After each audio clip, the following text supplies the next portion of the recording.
কাজ কাজ নিয়ে কিছু আমি উদাহরণ দিই। যেমন আজকে আমরা কাজে এসেছিলাম সকালবেলায়, তারপরে দেখি মৌসুমটা খুব ভালো।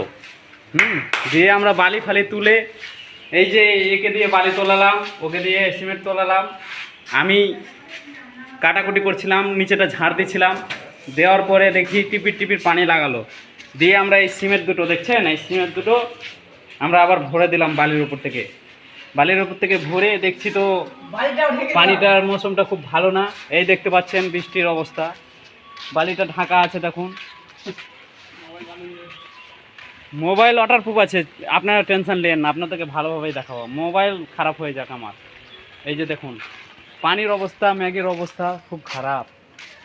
আজকে কি বন্ধু রুমে যাবে নাকি? মনে হচ্ছে কি আজকে রুমে যেতে হবে। তাছাড়া তো উপায় নাই, হেডমিস্ত্রি তো বলছে। এই ছেলেটা তো বসার একমত, কালকে বসেছে আবার আজকে বসবে বলছে। হেডমিস্ত্রি বলছে ওর এই আজকে ওর কপালই খারাপ, যেদিনই একদিন বসে তারপরে দুদিন আগে বসতেই হয়। এর আগেও এটাই হয়েছে। হেডমিস্ত্রি কি আমাদেরকে কি বলছে? হেডমিস্ত্রি আমাদেরকে বলছে একটু দেখো। এই অবস্থাতে কি দেখা হয় বলুন দেখবো তো? আমরা এই অবস্থাতে, এত পানি হচ্ছে।